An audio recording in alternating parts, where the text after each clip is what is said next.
Hi, my name is Katherine Rosland, here with BoardGameGeek TV at Spiel 2013.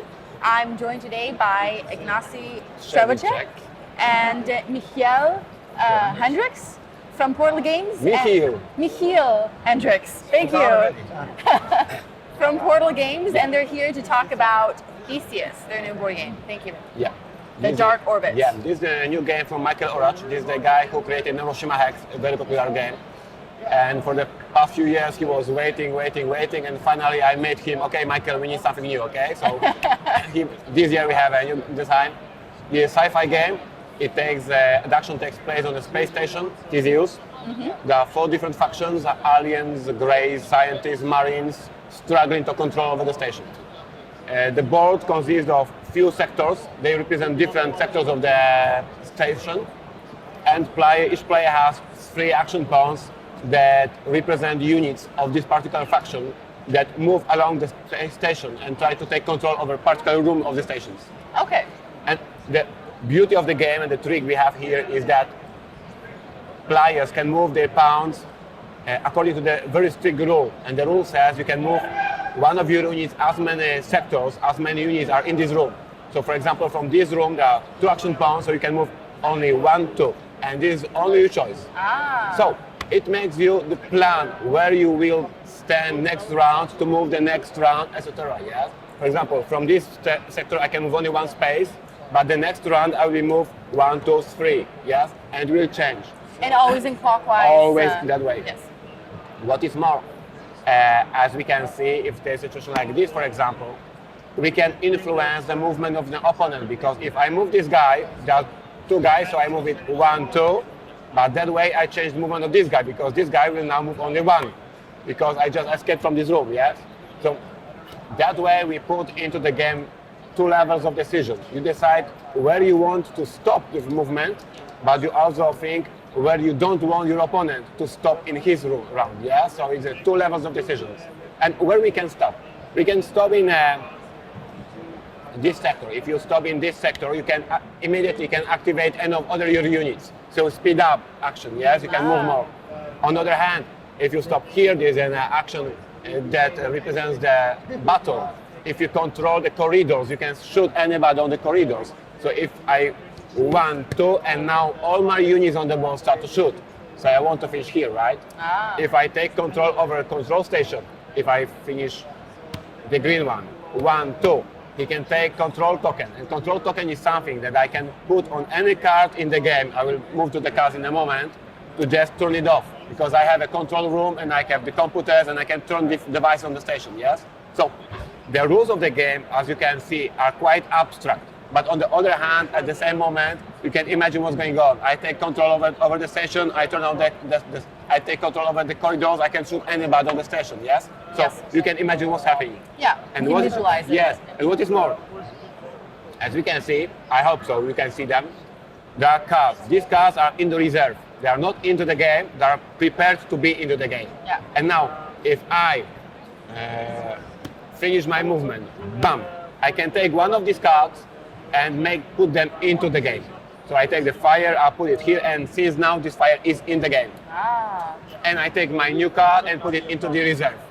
And now the enemy, he goes, for example, from here, 1 here, and he can take one of these cards and put it into the game, anywhere on the table, yes? And he puts another card. So after a few minutes of the game, this space station, these sectors have not only these basic skills that I described, by new abilities that come into the game with every single minute. And so when you go into that room, both the base yes, ability everything and stuff, the yes. For example, this shortcut. Since now, as you know, there's only 1 pound, so I can move 1 space.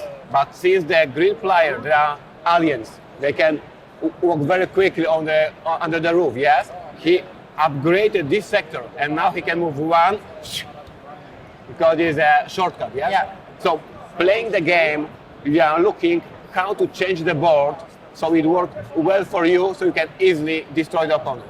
Of course, you destroy the opponent by making a battle. As many battles you can make, you shoot and you kill the enemy. Yes, there's a direct interaction. So the green cards will only work for the green player, and the red cards will only work for the red player. But we have a nice thing, because this icon means a trap. So if a red player 1, 2, This is a trap. He got into the trap and he gets 1 wound because it's a hive and he has just beaten. Yes. Yeah. So there are some cards that work good for you, some cards that work Bad not for you. good So for like opponent. the fire example. Yes. So basically, we have 4 different factions, 4 different decks of cards. Each faction has, trap. Each faction has 25 unique cards, and these cards let the storyline, the theme of the game explore it, because the green guys have these very short cards. We have a hidden monster somewhere here, etc., etc. Marines put a fire on the station. They have a trap detector, etc. Yes, we have a greys who can annihilation. Yeah, cool. Telepathy, etc. So each faction was completely different, and you just see that board is growing with new abilities. And more things are yes, happening. and you see that it is getting more dangerous for your opponent or for you, depending how you play. How many factions are there in the game? There are 4 basic factions, and we have the 5th faction.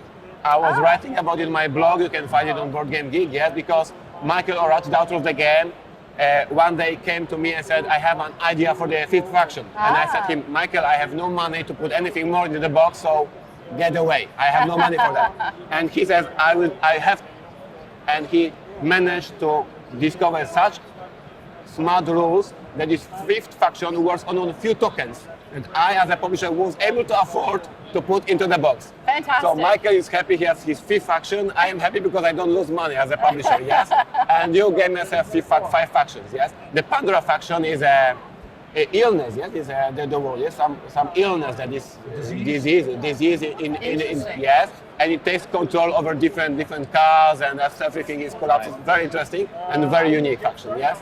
So does that mean you can play from 1 or 2 to 5 players? 2 to 4, and the 4-player variant is very unique and very interesting because you play in teams, 2 guys against 2 guys. Yeah, so we talk together how to screw up these other guys. Yes, and this is team feeling. Yes, and planning, and it takes much longer because we all together talk about our tactics and strategy, but it makes so much emotional connection to the game. Yeah, because we together wants to beat those 2 together guys. Yeah, so. It was perfectly. How long will a game typically take to play? 2-player game, the basic variant. Yes, 2-player game when I play with my wife at home, 20-25 minutes, very quick. Yeah, that's great. In the game, as I said, there are 25 different cards for each faction. But before the game, you take 15 of them randomly, and you play with the 15, 10, and go to the box for another time.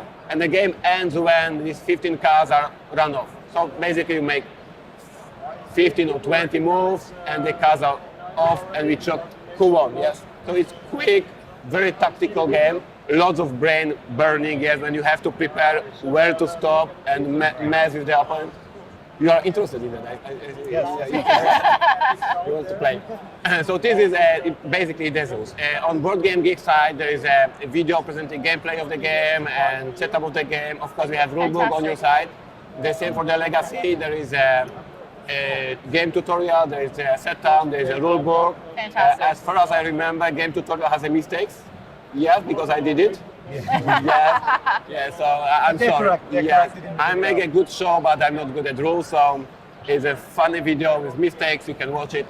Legacy on BoardGameGeek and Theseus on BoardGameGeek. Yes. Thank you very much. And that's Theseus. Yes, sci-fi from Portal Games. I'm looking forward to trying it. Thank you very much.